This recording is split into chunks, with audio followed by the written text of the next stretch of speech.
Assalamualaikum warahmatullahi wabarakatuh. Perkenalkan, nama saya Alvisa Alfionita. Saya merupakan salah satu mahasiswi dari Stikes Guna Bangsa Yogyakarta, program studi D3 Teknologi Bank Darah. Pada hari ini, saya akan membuat sebuah video edukasi yang saya tunjukkan untuk memenuhi salah satu tugas komunikasi yang diampu oleh Ibu Ikrimah Nafilata STM/MTSI. Video ini berisikan tentang informasi mengenai donor darah. Ada beberapa hal yang ingin saya sampaikan di dalam video ini. Yang pertama, saya akan menjelaskan dulu apa sih itu pengertian dari donor darah. Yang kedua, apa saja manfaat dari melakukan donor darah. Yang ketiga, syarat menjadi seorang pendonor darah itu apa sih? Dan yang keempat adalah hal-hal yang perlu dilakukan sebelum kita melakukan donor dan sesudah melakukan donor. Langsung saja kita masuk ke materi berikut. Apa sih itu donor darah?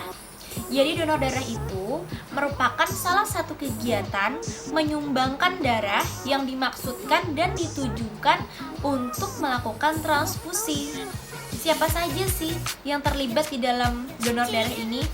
Jadi yang terlibat di dalam donor darah ini, yang pertama adalah teknisi bank darahnya sendiri, yang kedua adalah calon pendonor, dan yang ketiga adalah resipien. Kalian tahu gak sih calon pendonor itu apa? Resipien itu apa? Jadi calon pendonor itu merupakan orang yang menyumbangkan darahnya untuk orang lain. Sedangkan resipien adalah orang yang menerima darah. Satu kantong darah yang kalian donorkan itu dapat menyelamatkan 3 nyawa. Maka dari itu, donor darah itu sangat penting. Selain memberikan manfaat kesehatan bagi tubuh kita, juga bermanfaat bagi orang lain. Kalian bertanya-tanya, memang apa aja sih manfaat dari donor darah itu? Jadi donor darah itu banyak sekali manfaatnya bagi kesehatan tubuh kita. Donor darah itu yang pertama dapat meningkatkan produksi darah di dalam tubuh.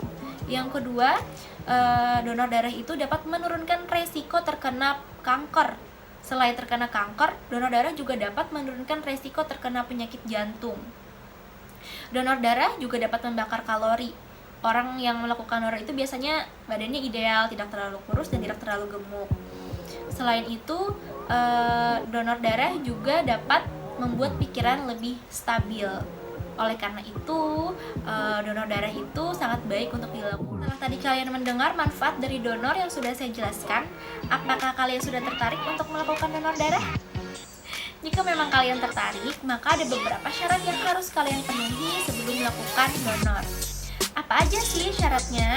Jadi syaratnya itu yang pertama, kalian harus sehat secara jasmani dan rohani. Yang kedua, kalian harus berumur 17 tahun.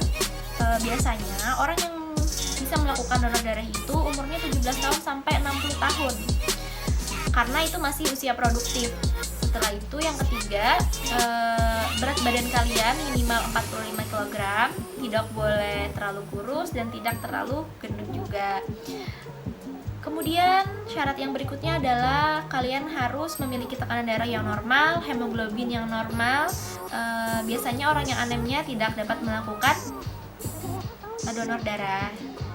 Tenang saja, nanti sebelum kalian melakukan donor darah itu akan dilakukan beberapa pemeriksaan dulu. Pemeriksaannya itu berupa pemeriksaan tekanan darah, pemeriksaan hemoglobin, dan pemeriksaan yang lainnya. Jadi kalian tenang saja, sebelum melakukan donor dipastikan kalian harus sehat. Ada beberapa hal yang harus kalian lakukan sebelum kalian melakukan donor dan sesudah kalian melakukan donor. Apa aja sih itu? Langsung saja kita ke materi berikutnya. Jadi sebelum kalian melakukan donor itu, ada beberapa hal yang harus kalian lakukan atau hal-hal yang harus kalian hindari sebelum melakukan donor. Apa aja sih? Jadi yang pertama, kalian harus menghindari dulu makanan-makanan yang berlemak sebelum melakukan donor. Yang kedua, kalian harus minum air putih lebih banyak dari biasanya. Dan yang ketiga, tidur minimal 4 jam sebelum melakukan donor. Dan juga hindari kegiatan-kegiatan fisik yang berat agar kalian tidak merasa kecapean. Jadi itu tadi beberapa hal yang harus kalian lakukan sebelum melakukan donor darah. Dan ada juga beberapa hal yang harus kalian lakukan sesudah kalian melakukan donor. Kalian mau tahu apa?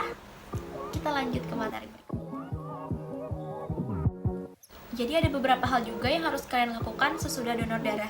Jadi tidak setelah donor darah kalian langsung bisa santai-santai, bisa langsung makan makanan yang berlemak, atau bisa langsung melakukan aktivitas fisik yang berat. Tidak. Jadi ada beberapa hal yang harus kalian lakukan sesudah melakukan donor. Apa aja sih? Jadi yang pertama, kalian itu harus istirahat selama 10 menit setelah melakukan donor. Kenapa?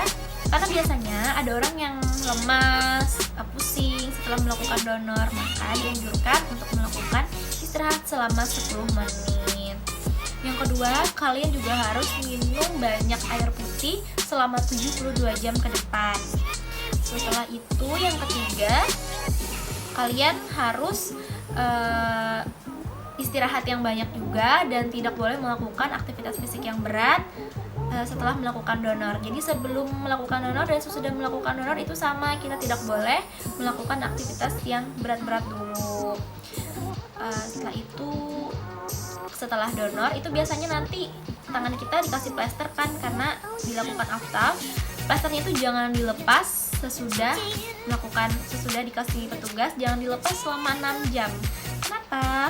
Hal itu dilakukan untuk menghindari hal-hal yang tidak diinginkan. Jadi selama 6 jam ke depan biarkan dulu plasternya, jangan dilepas. Nah, jadi selain dari informasi-informasi yang tadi saya sudah berikan, maka ada sedikit informasi tambahan yang ingin saya berikan, yaitu yang harus kalian ketahui bahwa setelah orang melakukan donor darah, darahnya sudah diambil, sudah dimasukkan ke dalam kantong darah juga, darah itu tidak langsung ditransfusikan kepada resipien.